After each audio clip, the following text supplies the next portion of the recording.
शादी। Hello everyone, welcome করছি আমার ছোট বোনের গায়ে হলুদের অনুষ্ঠানে। আমার লুকটা কেমন হয়েছে অবশ্যই জানাবেন। আর এটা ছিল ওর হচ্ছে বিয়ের ফাইনাল হলুদের লুকের গেট। সবকিছুই আমাদের অ্যারেঞ্জমেন্ট করা হয়েছিল। আমরা কোনো কিছুর আলহামদুলিল্লাহ খালা ত্রুটি রাখেনি। বাট কারেন্টটা অনেক বেশি ডিস্টার্ব করতেছিল। আমার পড়া মিমের পড়া যে হচ্ছে রজনীগন্ধা, গোলাপ ফুল এগুলো আমরা আগের দিনই অর্ডার দিয়েছিলাম। আমি ২ টা ব্যাচ নিয়েছিলাম যেহেতু আমি হিজাব পরবো, কানে দুল পরবো না। আর মিম হচ্ছে একটা ব্যাচ টিকলি আর কানের দুল। তো আমরা হচ্ছে সবাই জলপাই কালার শাড়ি পরেছিলাম। অ্যান্ড হচ্ছে মিম শুধু এই কালার শাড়িটা পরেছে। আবার কয়েকজন হলুদও পরেছিল। মানে যার যেটা পছন্দ হয়।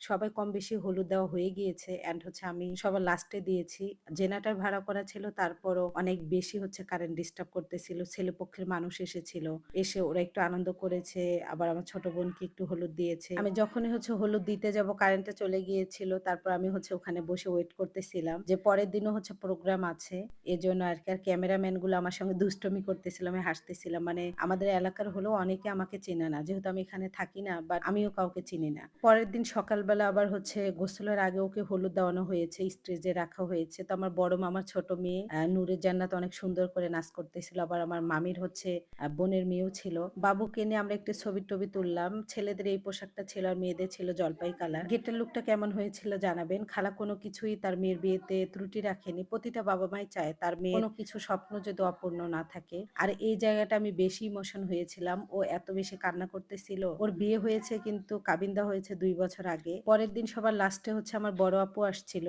ওর মুখটা দেখে বোঝা যাচ্ছে কান্না করতেছে আর দাদি সবাইকে হলুদ দিয়ে দিতেছিল। একদিকে হচ্ছে আমার খালাতো বোনও কান্না করতেছিল আর নূরের জান্নাত অনেক সুন্দর করে নাচ করতেছিল। পিচ্চিটা কিন্তু সুন্দর নাচ তুলতে পেরেছে। তো যাই হোক, ওকে হচ্ছে গোসল করাতে হবে। আমি শাড়ির তো খুলে ফেলেছি রাত্রেই, সকালবেলা আর পরিনি। যে পরিমাণে রৌদ্র গরম, এই বৃষ্টি, এই রৌদ্র আর কারেন্ট তো জ্বালাচ্ছে। ওকে হচ্ছে এখন গোসলের জন্য নিয়ে যেতে হবে। আমি যেহেতু গ্রামের বিয়ের নিয়মকরণ জানি না, ক্যামেরাম্যান বলতেছিল এই যে হলুদের ডালাটা নাকি দাদিকে নিতে হয় আর হচ্ছে বোনদের পাশে থাকতে হয়। তো আমি হচ্ছে পিছনে আছি আর দাদিকে হচ্ছে হলুদের ডালাটা দেওয়া হয়েছে। বাড়িতে নিয়ে যাওয়া পর্যন্তই আমি সঙ্গে ছিলাম। তারপর আর থাকতে পারিনি। ও কান্না করতেছিল। আমার খালাও কান্না করতেছিল। বিয়ের পরে এতদিন থাকছে আবার এখন চলে যাবে। মানে নিতে পারছিলাম না। বাবা-মা সর্বোচ্চ দিয়ে প্রতিটা বাবা-মাই চেষ্টা করে। আমার মেয়ে সর্বোচ্চ দিয়ে যেন ভালো থাকে। দিন শেষে দেখা যায় কি জানেন? ভাগ্যবতী যদি হয় তাহলে ভাগ্যের কারণে সে সুখী হয়। আর যদি ভাগ্য খারাপ হয় দেখবেন সবকিছু খরচ করার পরও তার পিছনে কোনো কিছু অপূর্ণ না রাখার পরও সে দেখবেন কষ্টে ভুগতেছে। আসলে মেয়েদের বিয়ের পর কতটা সুখী হবে পুরোটাই ডিপেন্ড করে তার স্বামীর উপরে। কোনো মেয়ের ভাগ্যই তার কপালে লেখা থাকে না। স্বামীর উপরে ডিপেন্ড করে।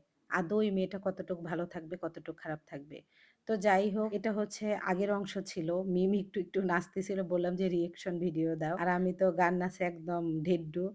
তো আমি একটু করতেছিলাম আর এখানে বাচ্চারাও নাচতেছিল। আমার খালা যখন কান্না করতেছিল সত্যিকার অর্থে মানে আমি কান্না দেখে নিতে পারছিলাম না। মানে কেন জানি বুকের ভিতরে, আমিও তো পরে সংসার করি বুঝি। মেয়েদেরকে আসলে এভাবেই পর করে দেওয়া হয়। পুতুলকে মাটিতে বানানোর পর যেমন ভেঙে দেওয়া হয় ঠিক তেমনি। তো যাই হোক, সবাই দোয়া করবেন আমার খালাতো বোনের জন্য যেন ও অনেক বেশি বিবাহিত জীবনে সুখী হয়। এটাও ছিল গায়ে হলুদের প্রোগ্রাম। অনেক কিছু নিতে পারিনি। যতটুকু সময় পেয়েছি আপনাদের সঙ্গে শেয়ার করার চেষ্টা করেছি। অ্যান্ড হচ্ছে বিয়ের ব্লগও আসবে। ধন্যবাদ সবাইকে।